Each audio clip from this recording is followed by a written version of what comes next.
शांति।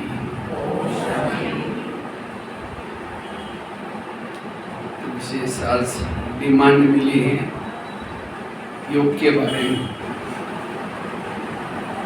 योग हम कैसे लगाएं, योग की विधि क्या है और योग के लिए धारणा क्या है, इस विषय पर चर्चा करने जा रहे हैं। क्योंकि हमारा इस ज्ञान मार्ग का सबसे महत्व का विषय क्या है? योग। जैसे स्कूल कॉलेज में जिसका इंग्लिश का सब्जेक्ट अच्छा है, मैथ्स अच्छा है, उसको क्या माना जाता है? ये स्टूडेंट अच्छा है। इसी तरह इस ब्रह्मा कुमारी में भी जिसका योग का विषय अच्छा है, वो बहुत अच्छा स्टूडेंट है, उसका भविष्य का पद ऊंचा होगा, उसकी धारणाएं भी अच्छी हो जाएगी, उसके बाकी सारे सब्जेक्ट भी अच्छे हो जाएंगे। किसका? जिसका योग अच्छा है। तो इसलिए योग का इस ज्ञान मार्ग का सबसे महत्व का विषय है।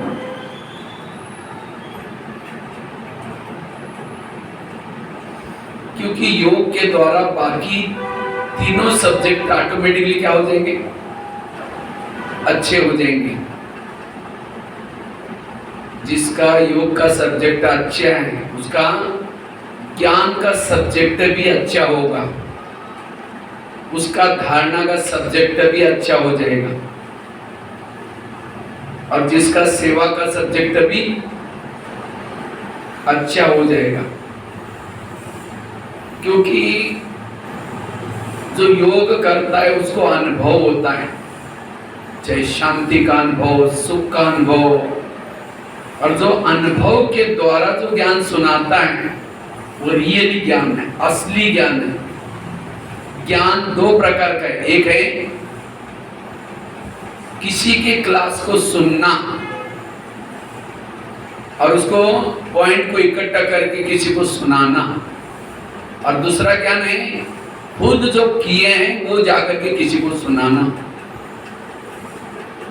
और सबसे ज्यादा असर किस ज्ञान का होता है? जो खुद किए हैं वो जो सुनाता है, अनुभव वाला ज्ञान। तो जो योग वाला होगा उसको कोई तैयारी करने की जरूरत नहीं है। कोई भी टॉपिक दो, किस टॉपिक के ऊपर भी बोलने के लिए कहो, वो तैयार है। उसको मंथन चिंतन करने की भी जरूरत नहीं, अनुभव है। और अनुभव वाला कभी धोखा नहीं खाता। अगर कोई बहनें उसको मना भी करेगी सेंटर पर आओ, तो भी वो आएगा, तो भी कभी रूठेगा नहीं, कभी ये नहीं होगा। इसलिए अनुभवी, इसलिए बाबा बार बार कहते बच्चे योग लगाओ।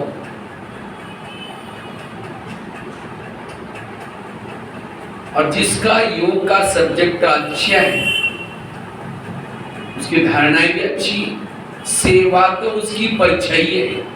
वो जहां भी खड़ा रहेगा उसके पास सेवा अपने आप हो जाएगी, मिल जाएगी, सेवा ऑटोमेटिकली मिल जाएगी। उसके वाइब्रेशन से सेवा चल रही, उसके वाणी में भी बल होगा, दृष्टि में भी बल होगा। इसलिए योग का सब्जेक्ट अच्छा करो, बाकी सारे सब्जेक्ट अपने आप ठीक हो जाएंगे। इसलिए बाबा रोज की मुरली में बाबा कहते बच्चे योग लगाओ, योग के सब्जेक्ट को अच्छा करो। जो योग का अभ्यास करता है वो इंद्रिय जीत बन जाता है, कर्मातीत बन जाता है, कर्म इंद्रिय जीत बन सकता है। और जिसके पास योग का बल होगा उसके इर्द गिर्द में गुण और शक्ति ऑटोमेटिकली आएगी। इसलिए योग को हमें अच्छा बनाना है। तो हम योग को अच्छा कैसे बनाएं, योग का अभ्यास कैसे करें, इसके बारे में चर्चा करेंगे। लेकिन योग दो प्रकार का है। एक है बैठ करके योग और दूसरा है कर्म का योग। बैठ करके योग और दूसरा कर्मों का योग। लेकिन हमें दोनों भी कला सीखनी है। बैठ करके योग लगाने की कला भी सीखनी है और साथ में कर्म में योग लगाने की कला भी सीखनी है। कर्म में योग लगाने से विकर्म विनाश नहीं होते। ये क्यों लगाना है? क्योंकि कर्म में योग लगाने से हम विकर्म से बच जाते हैं, विकर्म हमारे से नहीं होंगे। जो कर्म में योग लगाता है वो कर्मों पर प्रभावित नहीं होता। जो कर्म करते समय योग लगाता है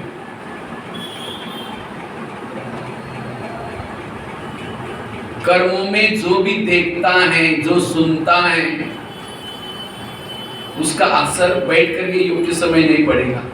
अगर कर्म में योग नहीं किया,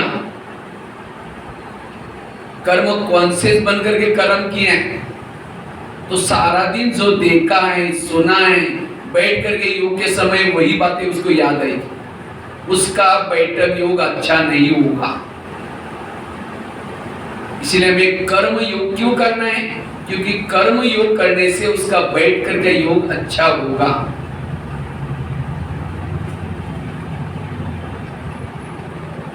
तो इसलिए हमें कर्म योग भी करना है।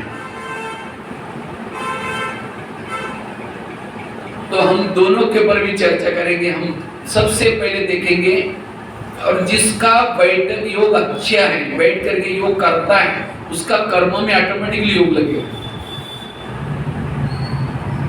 क्योंकि बैठ करके योग लगाने से हमारी आत्मा की बैटरी चार्ज हो जाती है, और जिसकी आत्मा की बैटरी चार्ज हो जाती है, सारा दिन न चाहते हुए उसका ध्यान जहां से उसने सुख प्राप्त किया, जहां से शांति प्राप्त की, उसके तरफ अपने आप खिंचता है। अर्थात जिसका बैठ करके योग अच्छा है, उसका कर्मों में भी योग लगता है। तो सबसे पहले हम देखेंगे कि बैठ करके योग हम कैसे करें। तो योग हमारा बैठ करके जो करते हैं, उसके लिए दो साधन यूज आते हैं, एक मन, दूसरा बुद्धि। मन और बुद्धि योग में दोनों ही प्रयोग होते हैं। बाकी हाथ पांव बाकी और चीजों का प्रयोग नहीं होता, लेकिन मन और बुद्धि। तो सबसे पहले हमें देखना है कि मन और बुद्धि है क्या। लेकिन इन दोनों में से भी महत्व का है बुद्धि। बुद्धि मन का बॉस है, बुद्धि नौकर है, मन उसका बॉस है। बुद्धि गाय है, मन उसका बछड़ा है। गाय जहां जाते है, बछड़ा उसको फॉलो करता है। बुद्धि कैमरा है, मन टीवी है। कैमरे के सामने जो चीज होती है वो चीज टीवी में आती है। इसी तरह बुद्धि जिस चीज को देखती है वही मन में विचार चलते हैं। ये सिस्टम है। लेकिन हम करते क्या है? हम योग में बुद्धि का प्रयोग ही नहीं करते। सीधा योग में बैठेंगे, जो भी 7 दिन के कोर्स में हमको बहनों ने सुनाया, आप आत्मा हो, आप परम धाम के निवास हो, जो कमेंट्री सुनाया, बैठे शुरू करके मैं आत्मा हूं, मैं शांत स्वरूप हूं, आनंद स्वरूप हूं, शक्ति स्वरूप हूं, जो वे फटाफट 5-7 मिनट में पूरा हो जाता है। उसके बाद फिर करेंगे क्या? उसके बाद जो हमने सारा दिन देखा है, सुना है, जिस बातों का प्रभाव बुद्धि के ऊपर है, वो बातें फिर बुद्धि के सामने आती है। फिर लाल लाइट चल रहे, गीत बज रहे हैं, लेकिन बुद्धि जिस चीज को देखते हैं उसके विचार चल रहे हैं। अभी ये जाना है, खाना बनाना है, किसने मुझे ऐसा बोला है, वो सारा दिखता है। कान तो गीत सुन रहे हैं, आंखें भी फोटो को देख रहे हैं, लेकिन मन और बुद्धि, मन एक तरफ है और बुद्धि एक तरफ है। फिर हमें लगता है कि अभी मैं तो योग में बैठा हूं, ये क्या हो रहा है? फिर दोबारा शुरू करेंगे, मैं आत्मा हूं, शांत स्वरूप हूं, शक्ति स्वरूप हूं, जो भी कमेंट्री आपको बहनों ने सुना है दोबारा रिपीट करेंगे। फिर पूरी हो गई, फिर कहेंगे मैं आत्मा हूं, शांत हूं। ये हुआ क्यों? क्योंकि आपने योग में बुद्धि का प्रयोग नहीं किया। इसलिए योग में हमें पहले बुद्धि को लगाना है। बाबा कहते हैं ना, जहां हमारा ध्यान होगा वहां हमारा मन होगा। जहां ध्यान जाता है मन उसको फॉलो करता है। इसीलिए योग लगाने के लिए हमें क्या करना है, बुद्धि को लगाना है। बुद्धि एक नेत्र है, और जो नेत्र बुद्धि देखती है, जो बुद्धि रूपी नेत्र के सामने जो दिखता है, वही मन में थॉट्स के रूप में चलता है। जहां हमारा ध्यान होगा वहां मन होगा। आंखें नहीं देखती, कान नहीं सुनता, सुनता कौन है? बुद्धि कानों के द्वारा सुनती है, आंखों के द्वारा देखती है। एक बार एक माता जी कहीं जा रहे थे, अकबर नमाज पढ़ रहे थे, चद्दर बिछाई थी। तो माता जी क्या करते हैं, वो चद्दर के ऊपर से गई। अकबर को तो गुस्सा आया, उसने आवाज करके बुलाया, वो माता जी आई नहीं। 2 घंटे के बाद वो माता जी वापिस आई। अकबर ने देखा वही माता जी, उसको आवाज करके बुलाया, आई। डांट कर लगा करके अकबर कहते तुम अंधी गूंगी बहरी हो। तो हाथ जोड़ के कहते हैं महाराज जी मैंने क्या भूल की? कहा कि तुम 2 घंटा पहले यहां से गई थी। कहते हाँ गई थी, मैं नमाज पढ़ रहा था तो मेरे चद्दर के ऊपर से गई। कहते हाँ हो सकता है महाराज जी मैं गई होगी, क्योंकि 2 घंटा पहले जब मैं यहाँ से गई थी मेरा ध्यान ठिकाने पर नहीं था। कल मेरा बच्चा स्कूल में गया था, रात को बरसात आई और वो वापिस नहीं आया, तो मुझे रात भर नींद नहीं आई थी। मुझे ये टेंशन था कि वो कहाँ गया होगा, कहीं नाले में बह के तो नहीं गया होगा, कहीं कोई लेके तो नहीं गया होगा। उसी टेंशन में कहते मैं जा रही थी, और जब मैं घर में गई वो उसके दोस्त के पास गई, तब उसके दोस्त के पास सोया था। इसीलिए कहते हैं मेरे से भूल हो गई, हो सकता है मैंने आपके चद्दर से ऊपर गई, क्योंकि मेरा ध्यान उस समय ठिकाना नहीं था। लेकिन आप बच्चा मुझे मिला, मेरा ध्यान ठिकाने पर आ गया। लेकिन कहते हैं मेरा ध्यान तो मेरा ठिकाने पर नहीं था, मेरा ध्यान मेरे बच्चे में लगा था, इसलिए आपकी चद्दर दिखाई नहीं पड़ी। लेकिन आप तो अल्लाह को याद करे थे, आपने मुझे कैसे देखा? इसका मतलब आपका ध्यान अल्लाह में नहीं था, इधर ही था। तब उसको लगता है कितनी बड़ी बात कहते जा रहे हैं। इसी तरह हम योग लगाने के लिए बैठे हैं, फूल का आवाज आ रहे हैं, बच्चा पीछे बर्तन गिराया आवाज आ रहे हैं, इसका मतलब मेरा ध्यान बाबा में नहीं है। क्योंकि बच्चे ने गिलास गिराया, आवाज किसने सुना? किसने सुना? कान नहीं सुनता, सुना किसने? बुद्धि ने सुना, ध्यान ने सुना। इसका मतलब ध्यान ऊपर गया नहीं था। जब ध्यान ऊपर नहीं गया, ध्यान यहीं था, सुना इसलिए। जब ध्यान ही आता तो मन कहाँ था? मन भी यहाँ था। जब ध्यान ही आए, मन ही आए, तो ऊपर कौन गया? कोई नहीं गया। इसका मतलब हमारा योग नहीं था। भले शरीर आपका बैठा है, लेकिन ध्यान, और इसीलिए फिर जब ध्यान मन योग में ऊपर नहीं जाता, और उसके कारण आत्मा की बैटरी चार्ज नहीं होती। जब योग से उठते हैं कहते हैं मुझे कुछ अनुभव होता नहीं, सारा दिन आत्मिक स्थिति रहती नहीं। क्यों? हम बैठ करके योग ठीक नहीं किया। इसीलिए हमें बैठ करके विधि पूर्वक योग लगाने की जरूरत है। और जितना बैठ करके विधि पूर्वक योग लगाएंगे, आपकी आत्मिक स्थिति बन जाएगी, जीवन की सारी समस्याओं का समाधान हो जाएगा। हमारी सारी समस्याओं का कारण है देह का भान। हमें किसी के दोष दिखते हैं, किसी का अवगुण दिखते हैं, कोई परिस्थिति के बारे में टेंशन आता है, कारण हम देहभान में। अगर आप योगी अच्छी तरह लगो, योग अच्छी तरह लगाओ, तो सारी समस्या खत्म हो जाएगी। इसीलिए बाबा कहते हैं ध्यान, लेकिन वो ध्यान लगाने के लिए ज्ञान चाहिए। कौन सा ज्ञान? सारा दिन के जो कर्मों में बाकी आती है, कोई आपका अपमान करेगा, कोई आपकी निंदा करेगा, कोई ग्लानि करेगा, लेकिन तुरंत वहां उस ज्ञान के द्वारा उसमें हल्के बन जाओ। हम क्या करते हैं, सारा दिन उन बातों के बारे में सोचते हैं, उसने मुझे क्यों बोला, उसने ऐसा क्यों बोला, और सोच सोच करके मन भारी हो जाता है। और जिसका मन भारी है, एक लोहे का मन लेकर के ऊपर पे हो जाएगा, ऊपर लोहे का मन ऊपर थोड़ी जाएगा। इसलिए मन को रखो, हल्का रखो, हल्का मन ऊपर जाएगा। इसलिए अगर मुझे योग की अनुभूति करनी है, सारा दिन हम क्या करते हैं, सारा दिन हमारा मन क्या सोच रहा है, कर्मों में इस ज्ञान को अप्लाई करना है, कोई लेना देना नहीं। हम अपने कर्मों में कॉन्शियस होकर के कर्म करते हैं, और इसके कारण सारा दिन फिर मन मेरा सोचता है, बुद्धि सोचे बन जाती है, फिर योग में बैठते हैं, योग लगता ही नहीं। इसलिए किसी को योग का सब्जेक्ट कहते भाग जाएंगे, ज्ञान के लिए आएंगे, योग में इंटरेस्ट नहीं लेंगे। और जिसका कब तक चलेंगे वो ज्यादा समय ज्ञान में नहीं चलेंगे।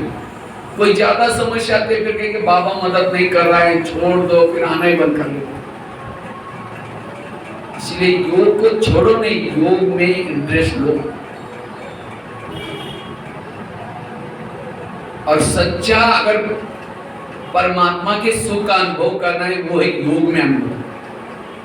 कई भाई बहने इसीलिए ज्ञान में चलते हैं, यहाँ बहनें बड़ी मीठी बोलती हैं, टोली मिल जाती है, अच्छा संगठन है।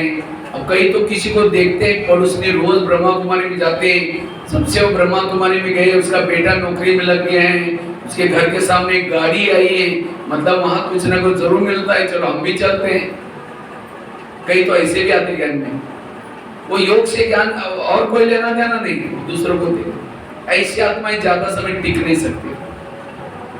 इसलिए ज्ञान का हमें टिकना है किस आधार से, योग के आधार से टिको, योग के आधार से ज्ञान में चलो। इसलिए विशेष हमें योग के तरफ ध्यान देने की बहुत जरूरी है। और योग के तरफ ध्यान देने के लिए क्या करना है, पहली बात बुद्धि को समझना है। बुद्धि एक नेत्र है, जैसे आईने के सामने अगर खड़े रहो, आईने के ऊपर धूल है, चेहरा स्पष्ट दिखाई नहीं पड़ेगा। इसी तरह अगर बुद्धि के ऊपर धूल है, निगेटिव की धूल, सारा दिन आप जो निगेटिव सोचते हैं उसकी धूल बुद्धि के ऊपर आती है। और जिसके बुद्धि के ऊपर निगेटिव की धूल है, वह ना आत्म दर्शन कर सकता है, ना परमात्मा दर्शन कर सकता है। इसीलिए सारा दिन हमें बुद्धि को, जैसे आजकल पहले जो कैमरे निकलते थे, आजकल बड़ा बड़ा कैमरा जो वीडियो कैमरा होता है, जब वीडियो लेना होता है कैमरा का लेंस खुल जाता है। जैसा वीडियोग्राफी बंद किया कैमरा, क्या होता है, वो लेंस बंद हो जाता है।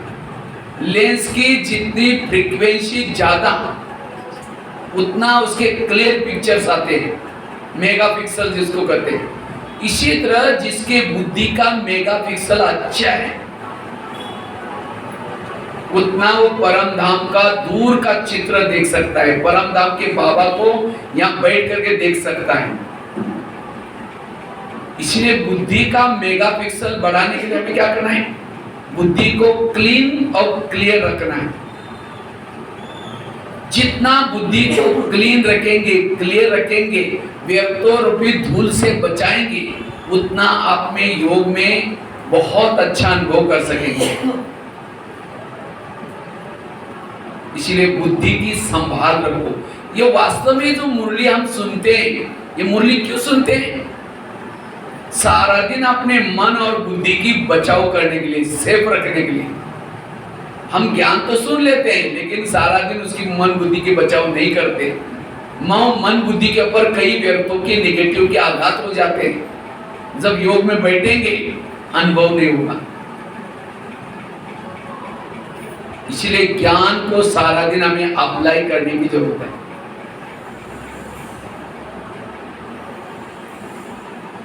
इसलिए बुद्धि और मन, जैसे कहा बुद्धि क्या है, कैमरा है, मन कौन है, टीवी है। बुद्धि गाय है, मन उसका बछड़ा है। जहां गाय जाती है उसके पीछे पीछे क्या होता है, बछड़ा चला जाता है। इसी तरह जहां हमारा ध्यान है वहां मन चला जाता है।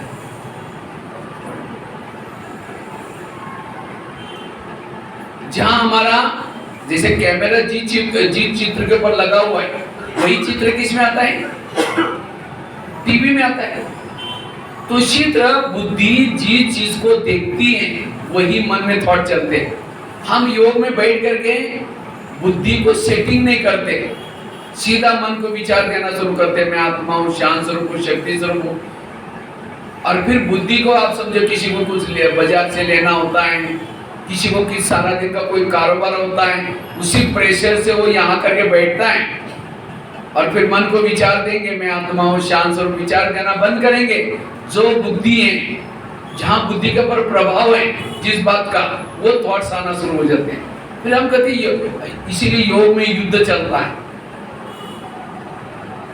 इसलिए योग लगाने के लिए हमारे बुद्धि के ऊपर कोई भी कारोबार का, कोई भी बातों का प्रभाव ना हो, सिवाय परमात्मा के सिवाय कोई भी प्रभाव ना हो, और तब जाकर के योग में सफलतापूर्वक अनुभव कर सकेंगे।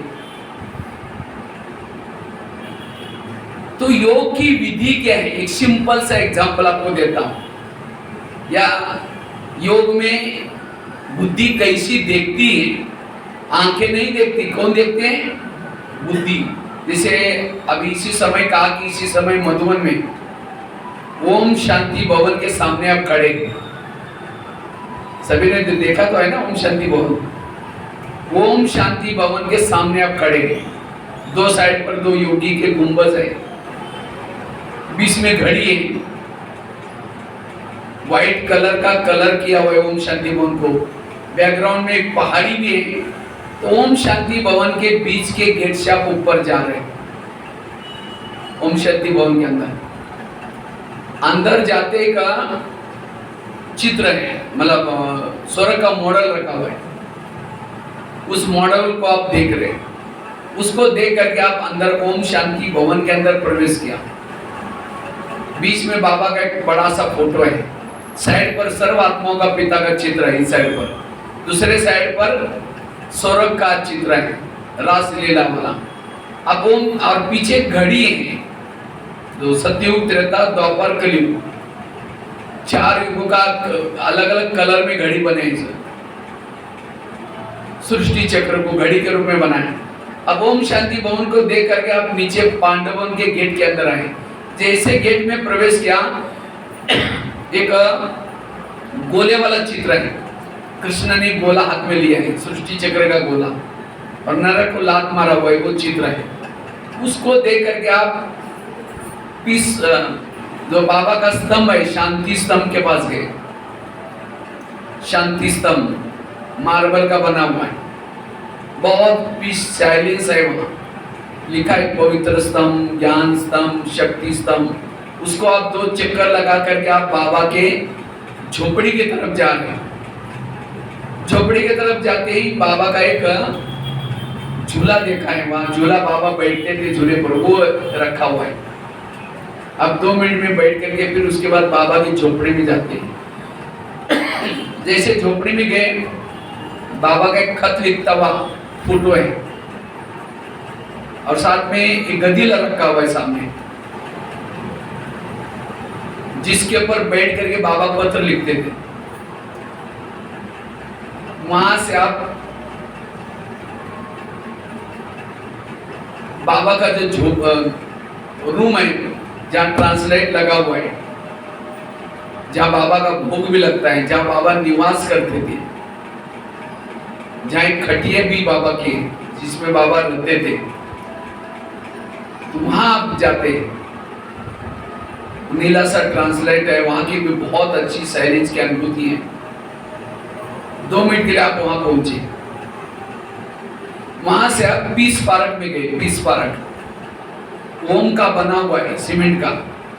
अब उसको देख करके गुरु शिखर की तरफ भी देख रहे हैं। वहां से आप नीचे ज्ञान सरोवर में आए। ज्ञान सरोवर में किचन कॉम्प्लेक्स के सामने है, वहां से एक डोम बना हुआ है जिसमें अव्यक्त बाबा का फोटो है। वहां से आप नीचे शांतिवन में आए जहां प्रकाश स्तंभ है। प्रकाश स्तंभ, दादी प्रकाश मणि का यादगार स्तंभ। वहां से डायमंड हॉल में आए। डायमंड हॉल विशाल, कैसे बाप दादा का अवतरण होता था, गुजर नदी आती थी, वो पिन ड्रॉप साइलेंस वाला स्थान। वहां से आप डायमंड हॉल से तपस्या धाम गार्डन में गए। तपस्या धाम में, तपस्या धाम गार्डन से आप पीछे मुड़ गए कि पहाड़ी पर देखा जहां ओम शांति लिखा हुआ है। तो सब दिखाई पड़ा, सबको दिखाई पड़ा भी। देखो आंखें तो किस मुझे देख रही है, लेकिन वो कौन देखा? बुद्धि। इसको कहते हैं बुद्धि। यहां होते हुए आपका योग अभी कहां लगा था? माउंट आबू में लगा था। इसी तरह हम यहाँ योग में बैठे यहाँ, लेकिन बुद्धि से यहाँ से अव्यक्त वतन में जाना, ब्रह्मा बाबा खड़े होकर के आपका स्वागत कर रहा है, उसका अनुभव करना, फिर सामने बिठाया, बाबा ने आपको दृष्टि दी, मस्तक के ऊपर हाथ रखा, उस चित्र को देखना और वो देख करके अनुभव करना। और उसके बाद हम क्या करते हैं, जब योग लगाते हैं मन को केवल थॉट से देते हैं, सामने विजन दृश्य नहीं लेते। बुद्धि दृश्य की भाषा जानती है, बुद्धि ज्ञान की भाषा नहीं जानती। बुद्धि को चाहिए दृश्य, और जब तक आप उस दृश्य को नहीं देखेंगे, विजन को नहीं देखेंगे, आप योग में सफल नहीं बनेंगे। क्योंकि जब आप यहाँ योग में बैठेंगे, जिस बातों में सारा दिन आपकी बुद्धि चित्र में फंसी है, वही बार बार जाएगी। इसीलिए हमें क्या करना है, वो विजन परमधाम का, अव्यक्त वचन का, वो चित्र बुद्धि के देखने की कोशिश करना है। और जब वो चित्र देखते हैं, तो ये जो दुनिया की बातें देखते हैं, वो वहां से हट जाएगी बुद्धि। तो योग की विधि का एक सिंपल सा एग्जांपल आपको देता हूं। जैसे आजकल मोबाइल का जमाना है, और आजकल तो बड़ी बड़ी माताओं के पास, सबके पास मोबाइल है। तो मोबाइल को चार्जिंग कैसे करते हैं? कैसे करते हैं? कहीं रोड पर डालो, चार्जिंग हो जाएगा, हो जाएगा। लेकिन वहां क्या चाहिए? प्लग का पॉइंट चाहिए। जहां प्लग का पॉइंट रहता है, वही मोबाइल को लाकर रखते हैं। इसी तरह शरीर क्या है? मोबाइल है, आत्मा उसकी बैटरी है। तो आत्मा रूपी बैटरी को चार्ज करने के लिए बाबा ने जगह जगह पर प्लग के पॉइंट बनाया। ये सेंटर्स, ये पाठशाला, ये क्या है? प्लग का पॉइंट है। तो हमें अपने जैसे मोबाइल को चार्ज करने के लिए दिन में एक बार क्या करते हैं? प्लग के पास लाते हैं। इसी तरह हमें भी आत्मा रूपी बैटरी को चार्ज करने के लिए दिन में एक बार क्या करना है? सेंटर पर लाना है।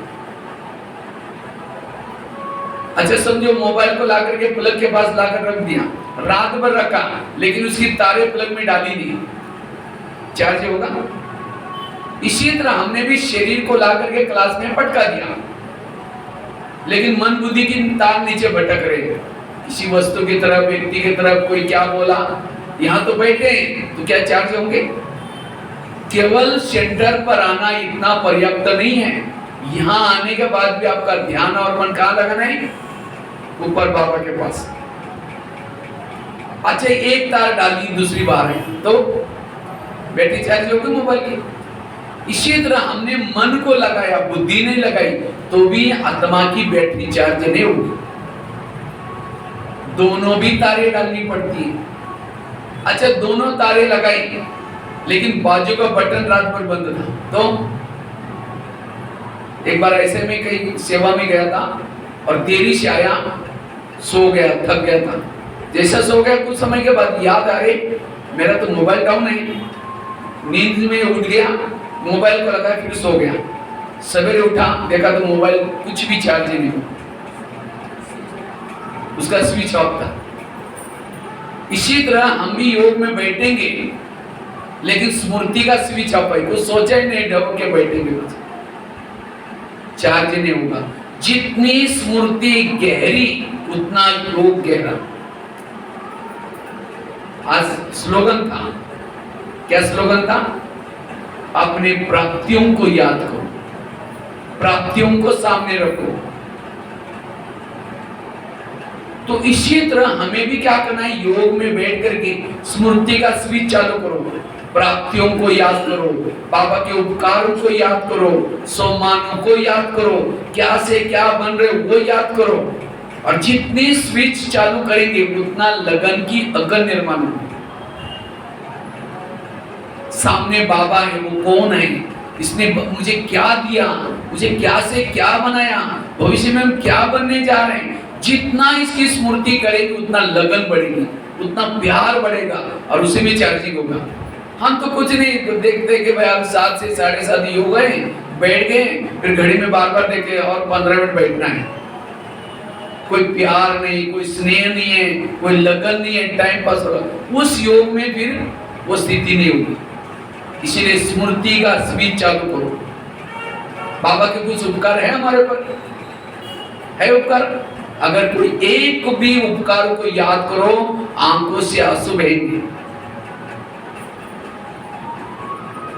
अगर एक व्यक्ति गटर में गिरा है, गटर में गिरा है, लोग थूक के जा रहे हैं, नाक पकड़ करके जा रहे हैं, उसकी बदबू आ रही है, लोग आ रहे हैं जा रहे हैं, कोई देख भी नहीं रहा है उसके तरफ। और एक व्यक्ति ने देखा, अरे ये तो गटर में गिरा है, वो सीधा जाता है उसके पास। ये नहीं सोचता कि मैं वहां जाऊंगा, मेरे कपड़े खराब हो जाएगी, उसकी बीमारी मुझे लग जाएगी, उसने कुछ सोचा नहीं, सीधा गया और उसी गटर से उसको निकाला, निकाल करके सीधा गले लगाया और गले लगा करके उसकी आंखों के आंसू पोंछे, उसको उठा करके क्या क्या एसी गाड़ी में रख दिया और ला करके घर में नहला रहे, धुला रहे, मरहम पट्टी कर रहे हैं, रोज उसको मालिश बारिश कर रहे हैं। क्या वो गटर में गिरा हुआ व्यक्ति कभी भूलेगा उसको?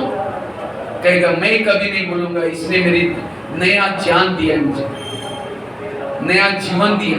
इसी तरह आज हम भी विकारों के गटर में गिरे थे। कब से?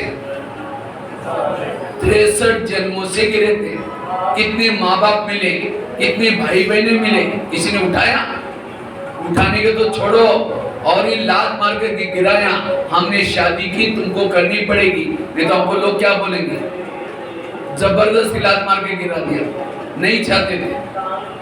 तो बाबा परम धाम से आया आपके पास। बाबा आने के लिए आपके लिए कितनी मेहनत की, पति दुनिया में आया, कितनी दादियों को समर्पित किया, झूनर हेडक्वार्टर खोला, आपके शहर में बड़ा मेला लगाया, मेले के लिए कितना खर्चा कराया, कितनी बहनों को समर्पित किया और आपके पास पहुंचा।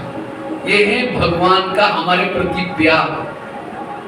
अगर इसको सोचो सचमुच कितना बाबा का, कहाँ आपका ये विलासपुर और कहाँ ब्रह्मांड। लेकिन जब भी उसको आना था वो आपके पास आने के लिए उसने पहले से प्लान बनाया था। कितना भगवान का हमारे पर प्यार है। जब योग में बैठेंगे ऐसी बातें को याद करो, आंखों से आंसू आएंगे। और बाबा ने तो हमारे पास आकर के ज्ञान का डमरू बजा बजा करके सारे अगम निगम के सारे भेद खोले। आज दुनिया में श्री श्री श्री क्या टाइटल देते हैं, उसको पूछो भगवान का है, सर्वव्यापी, कुत्ते बिल्ली में हम ही हैं, कभी पता नहीं आध्यात्मिकता।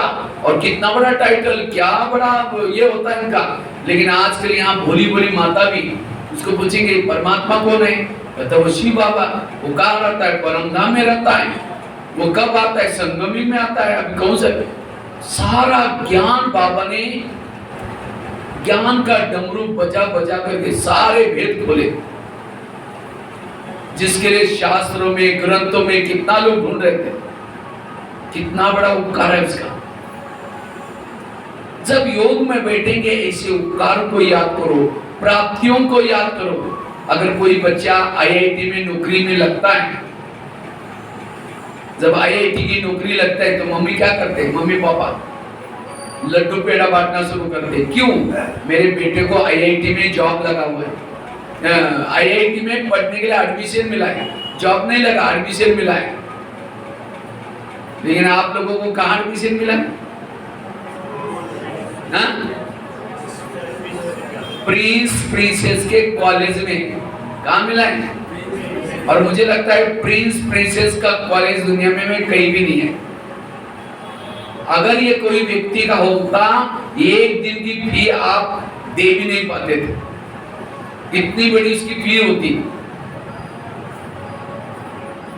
याद रखना, इस प्रिंस प्रिंसेस के कॉलेज में जो भी पढ़ेगा उसका नाम जब तक चांद सूरज रहेगा, उनका नाम तब तक अमर रहेगा। अभी भी हनुमान है, गणेश है, ये कौन है जिन्होंने 5000 साल पहले परमात्मा के कार्य में मददगार बने थे। अभी भी उनको लोग जप रहे, अभी भी भजन गा रहे, हे तुक भंजना हो या हनुमान हो, कितनी गाय करे। और आज उसी कार्य में, आज किसी का पेपर में नाम आता है, थोड़ा काम करता है तो दूसरे दिन उसको कितना नशा चढ़ता है, मेरा पेपर में नाम छपा।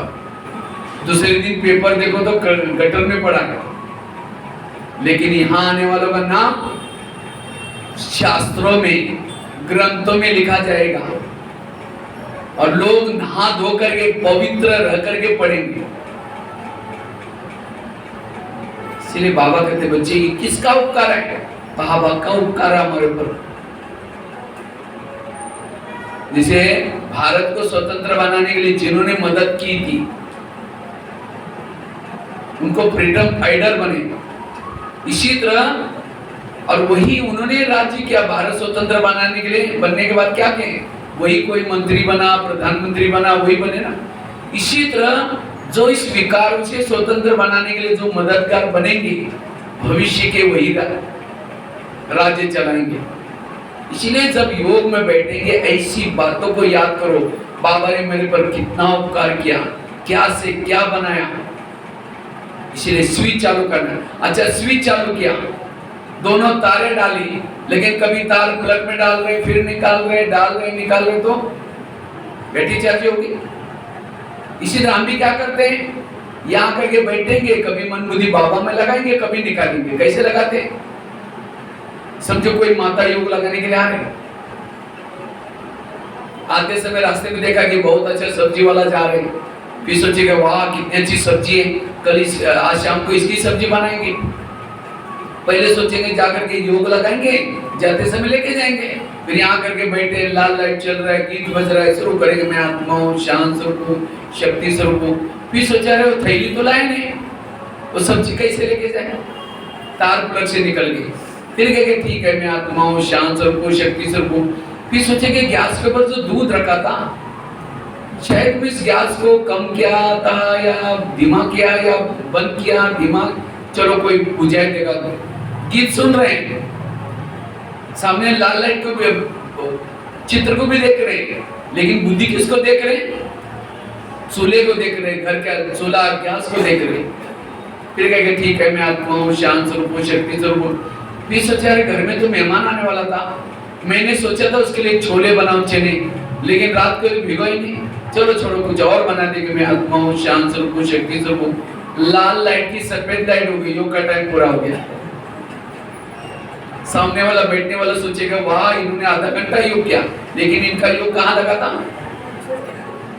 छोला वाला योग है या सब्जी वाला योग है, बाबा वाला योग नहीं है। ये तो मैंने आपको माता की बातें सुनाई। भाइयों को कोई दुकान वाला है, योग में बैठा है, शुरू करेंगे मैं आत्मा हूँ, शांत स्वरूप हूँ। फिर सोचा अरे आज मैंने दोपहर को कोई उधार लेके गया था, उसका मैंने खाते में लिखा या नहीं लिखा, लिखा या नहीं, पर छोड़ो बाद में लिख लेते हैं। मैं आत्मा हूँ, शांत स्वरूप हूँ, शक्ति स्वरूप हूँ। फिर कोई कहेंगे अरे थोड़ा कुछ होलसेल सामान मंगाना था रायपुर से, चलो भूल गया, फिर बाद में देख लूंगा। फिर कहेंगे मैं आत्मा हूँ, शांत हूँ, लाल लाइट की सफेद लाइट होगी, योग का टाइम। इसलिए योग के समय एक बाबा की सिवाय और कोई भी बातों का प्रभाव ना हो। और ये क्यों होता है? क्योंकि जब योग लगाने के लिए आ रहे हैं हम लोग, उसी समय अपनी बुद्धि को जागृत करके आओ। उस समय हम कुछ नहीं ढीले ढाला होकर के आ रहे हैं, रास्ते में जो नहीं चाहिए, अब जैसे आ रहे हैं सेंटर में योग लगाने, लेकिन रास्ते में देखेंगे जैसे ऊंट वाली चाल, इधर क्या आ रहा है, इधर क्या आ रहा है, इधर फिर सारा रिकॉर्डिंग होता है, और जब योग में बैठेंगे अरे वो तो लेना था, हमने तो लिया ही नहीं। इसलिए जहां जाना है वहीं बुद्धि लगे। इसलिए योग लगाते समय हमें क्या करना है, बुद्धि के सामने विजन। और जब भी योग में बैठते आप परम धाम में जाना है, तो सबसे पहले कोई सोचने से पहले आप अपने बुद्धि के सामने परम धाम का विजन सामने लाओ। और आते समय बुद्धि से बातें करके आओ, बुद्धि अब आधा घंटा परम धाम में जाना है, तुम्हें इधर उधर कहीं भी नहीं जाना। हे बुद्धि देखो परमात्मा इंतजार कर रहे हैं, इसलिए तुम वही जाना कहीं। ऐसे हमें विवेक को जागृत करके आना है। और यहाँ जब बैठ गए, बैठने के बाद बुद्धि को बाबा को देखने में लगा दो, और जो बुद्धि देखते मन को कहो तुम ये सोचो इसके बारे में। ये दोनों जब एक साथ में काम करेंगे तब एकाग्रता आएगी। लेकिन होता क्या है, हमारा मन एक सोच रहा है और बुद्धि कुछ और देख रही है, वो एकाग्रता नहीं है। इसलिए ऐसे हमें योग में, कई भाई बहन क्या करते हैं, जब योग में बैठेंगे यहाँ से शुरू करेंगे, मैं आत्मा अभी जा रही हूँ चांद सूरज तारागण के पास, लेकिन आत्मा तो जाती नहीं। देखो तो मैं हल में बैठा हूँ, फिर सोचे शायद योग नहीं, फिर कहेंगे मैं आत्मा। क्योंकि आजकल हम टीवी में वगैरह देखते ना, योगी में योग में बैठे, उसकी आत्मा निकल करके गई ऊपर परम धाम में। क्या आत्मा निकल करके जाते ऊपर जाते? अब मैं आपको मोबाइल का एग्जांपल दे रहा था। मोबाइल के दोनों तारे डाली, स्विच चालू कर दिया, मोबाइल की बैटरी चार्जिंग हो गई, चार्जिंग शुरू हो गया। जब चार्जिंग शुरू हो गया उस समय बैटरी कहाँ है? बैटरी कहाँ रहते हैं? मोबाइल में रहते हैं। तो ऊपर कौन गया करंट लेने के लिए? करंट लेने के लिए कौन गया है? तारे गए हैं, जिसके ऊपर कोटिंग है। वो कोटिंग, वो तारे अंदर जाकर के पावर को टच करते हैं, उसी से करंट आता है। बैटरी को जाने की जरूरत नहीं। इसी तरह जब हम योग में बैठते हैं तो हमारी आत्मा तो इस शरीर में है, लेकिन वहां कौन गया है? हमारी जो सूक्ष्म बुद्धि और मन, ये जाकर के परमात्मा से टच करते हैं, उससे करंट आता है, उससे ताकत आती है। आत्मा नहीं जाती। अगर आत्मा चली गई तो शरीर लुढ़क जाएगा ही। आत्मा एक बार परम धाम से आई, चारों युगों का खेल पूरा करने के बाद ही जाते, बीच में कभी भी नहीं जाते। इसलिए कभी कोशिश नहीं करो कि मैं अभी जा रही हूँ,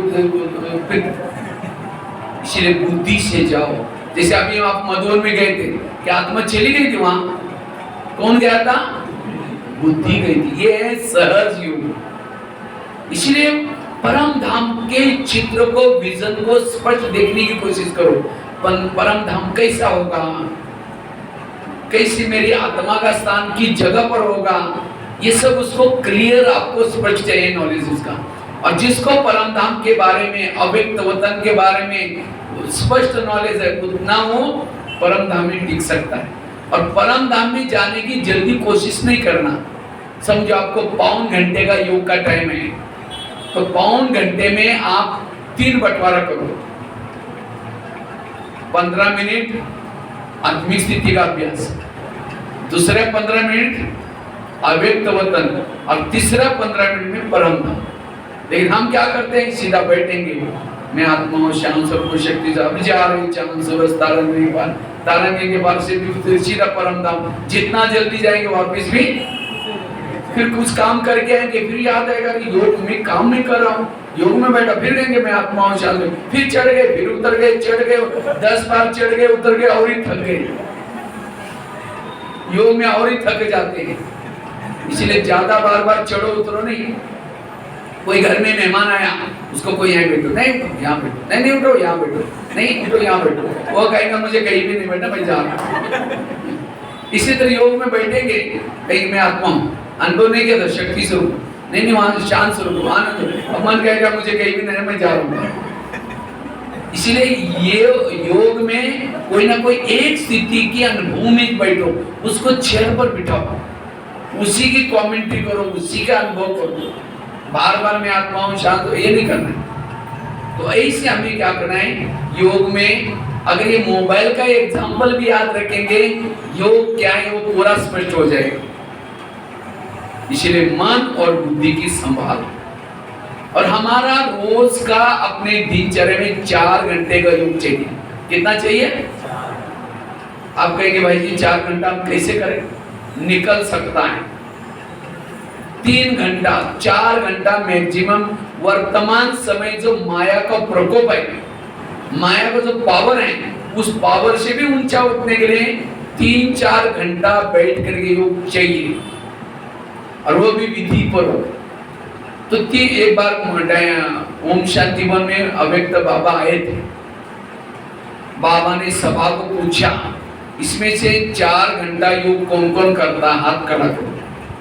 तो बहुत थोड़े लोगों ने हाथ खड़ा किया। बाबा ने प्रश्न पूछा, क्यों 4 घंटा क्यों नहीं कर पाते?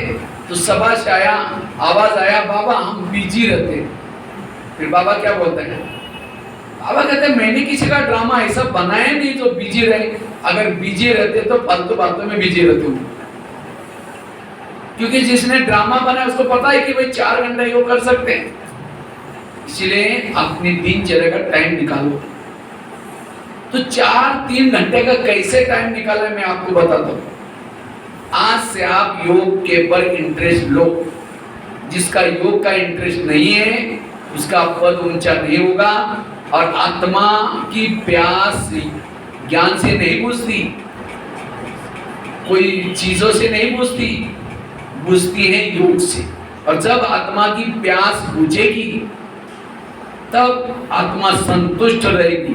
तब कहेंगे पाना तासो पा लिया। नहीं तो जिसकी प्यास नहीं बुझी है, लगता है कि इसने मुझे पूछना चाहिए, उन्होंने मुझे कुछ आगे करना चाहिए, मुझे ये करना चाहिए, फिर डिस्टर्बेंस रहते। क्यों? योग का अनुभव नहीं है। जिसने योग किए, योग से प्यास बुझी है, कोई पूछे ना पूछे वो हर बात में संतुष्ट, सारी शक्तियां सारे गुण उसके पास आते हैं। इसलिए योग से आत्मा की प्यास बुझाओ। इसलिए योग में हम जब दिल्ली में रहते थे, दिल्ली में हम लोग कुछ कुमारों ने मिलकर के एक योगा बैंक बनाई थी। योगा बैंक, जैसे बैंक में पैसा जमा करते हैं आजकल, तो हम लोगों ने क्या किया था, लक्ष्य रखते थे इस साल में हमने हर महीने में 3 घंटा, हर महीने में 90 घंटा योग जमा करना है। माना रोज का कितना? 3 घंटा। रोज का 3 घंटा जमा करेंगे तो महीने का कितना हो जाएगा? 90। और उसके लिए एक बाकायदे पासबुक बनाई थी, पासबुक को नंबर दिए थे,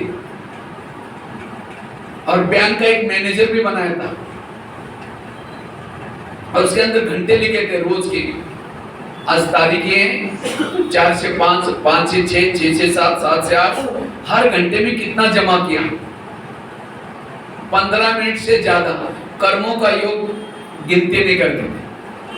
हर घंटे में कितना जमा किया, और लास्ट में गिनते थे कितना टोटल कितना किया। अगर रात को 12 बजे तक 3 घंटा नहीं हुआ, फिर समझो 1 महीने के बाद वो बैंक में जमा करना है वो पासबुक, तो मैनेजर चेक करता था। एक दिन भी अगर एक कम है घंटा, उसका पासबुक जब्त हो गया, दोबारा नहीं मिलेगा, वो बैंक से आउट हो गया। और जो बैंक में पूरा साल में रहते थे, हम गुलजार दादी से उसको सम्मान कराते थे, स्पेशल गिफ्ट देते थे। और मैं इस बैंक में करीबन 6-7 साल लगातार रहा, कभी भी मिस नहीं हुआ। और इसीलिए मुझे योग करने में इंटरेस्ट है। उसके लिए हम चाहे माना टाइम कैसे हम योग में बैठना है वो इंटरेस्ट आया।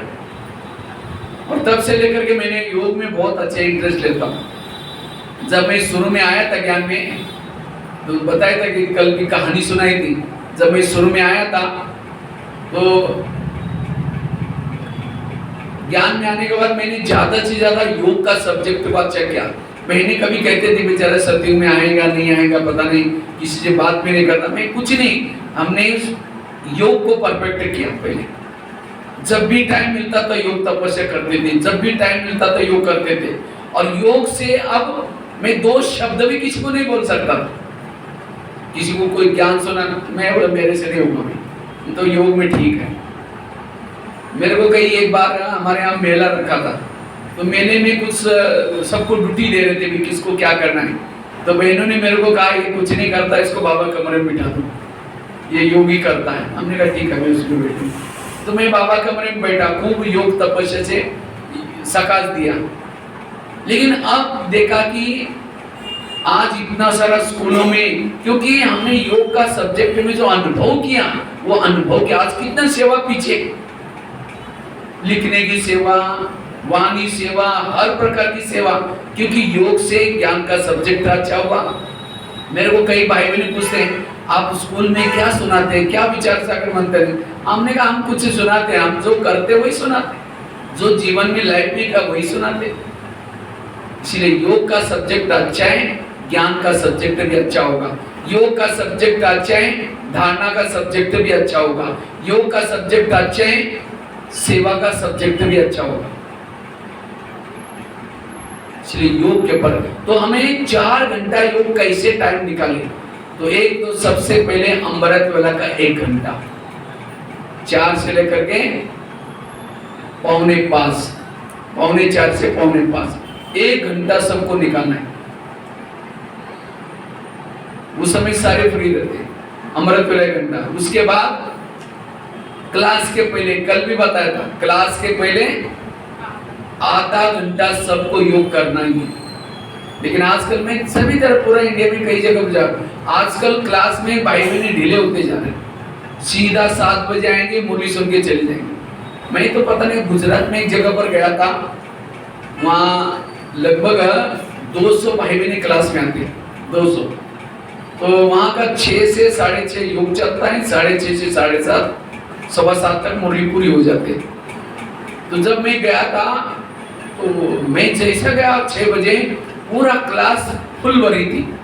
मैंने बहन जी को कहा शायद मैं आने का इनको पहले से पता होगा इसलिए आए। नहीं कही भाई साहब, हम 6 बजे के बाद जो क्लास का मेन गेट है दरवाजा बंद कर देते, उसके बाद जो आएगा वो बाहर एक माइक रखा है वही सुन के जाएगा, उसको हॉल में एंट्री नहीं है उसकी।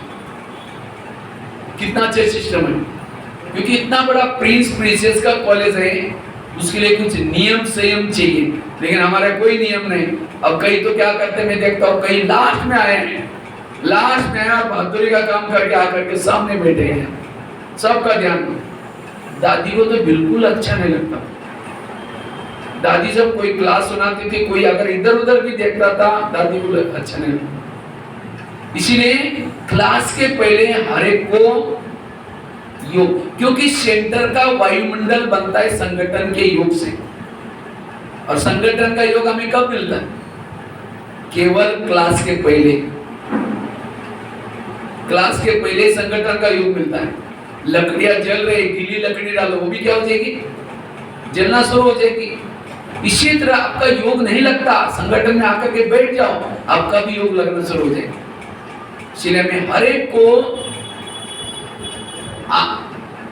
आप ऐसे भी कर सकते हैं। कल से आप लोग क्या करो, एक रजिस्टर रखो। यहाँ कितना बजे योग चालू हो जाता है?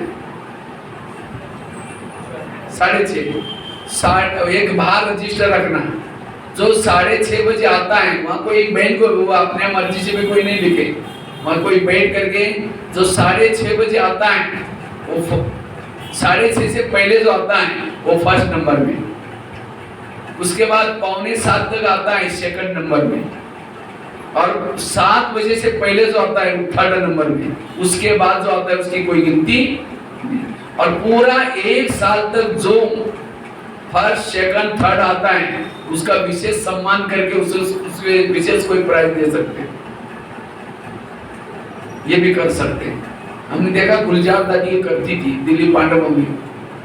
दादी को पता है कि दादी से गुलजार दादी जब दादी 1 साल का नहीं रखती थी, 6 महीने के लिए रखती थी, क्योंकि गुलजार दादी सीजन में जब जाती थी ना मधुबन में, तो कई बार भाई बहने ढीले हो जाते थे। तो दादी कहते देखो मैं अभी जा रही हूँ, एक बहन की मैं ड्यूटी लगा रही हूँ, जो क्योंकि दिल्ली में ठंडी बहुत होती है, मुख से भी नाक से भी वो धुआं निकलता रहता है, इतनी ठंडी रहती है। लेकिन दादी रेस लगा करके जाती थी। जब रेस लगाती थी सारे भाई बहने दौड़ दौड़ करके आते थे, और लगभग 50% 60% भाई बहने फर्स्ट नंबर से आते थे, क्योंकि दादी उनका प्राइज देती थी। इसी तरह आप लोग भी करके देखो, करना इसको, क्योंकि और मुरली ज्यादा सुनाने की जरूरत नहीं, आजकल सब ज्ञानी हो गए। मुरली अगर सीधी सीधी पढ़ो 20-25 मिनट से ज्यादा नहीं लगता। कई भाई बहने क्या करते हैं, मुरली में ही सारे दुनिया के समाचार सुनाते हैं, और मुरली है या क्या है पता ही नहीं चलता। इसलिए आजकल भाई बहने चाहते हैं सीधी सीधी बाबा के माँ बाप के, आधा घंटा लगता है, लेकिन क्लास के पहले योग जरूर सबको करना है। तो कितना घंटा हो जाएगा? जैसे कल भी बताया था, खेती में बीज डालने से पहले क्या करते हैं? हल चलाते हैं।